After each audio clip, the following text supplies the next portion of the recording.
Okay, so I'm going to very quickly explain about invoice sources.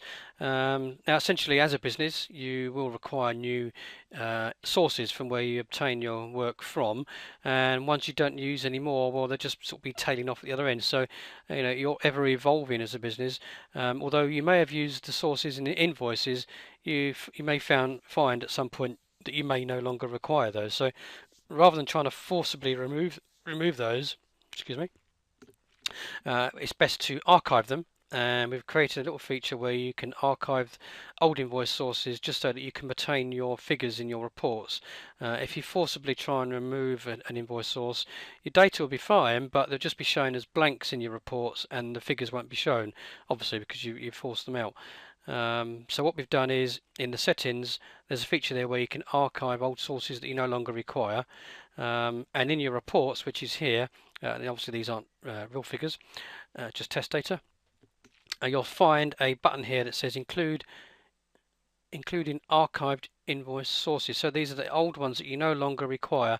So at least they're showing your figures, here and in your graphical form as well. If you tick them out, then obviously they won't show. So it's important that you do that to still have that historical view of your correct figures over month by month, year by year. You don't have to, but we find that as a benefit. Now, just very quickly show you in the settings where that would be. And if you go into General and you pick this manager, your invoice source, you can see here, if you no longer require some that you've created, then just archive them.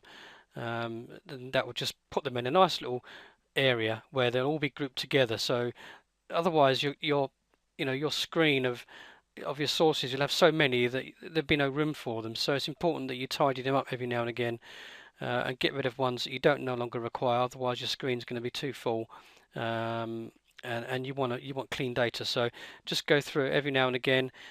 Sources that you know you're definitely not going to ever use again, then just tick them here, and then that will just get rid of them. Although your data will still be correct in your report. So just make sure that you do that.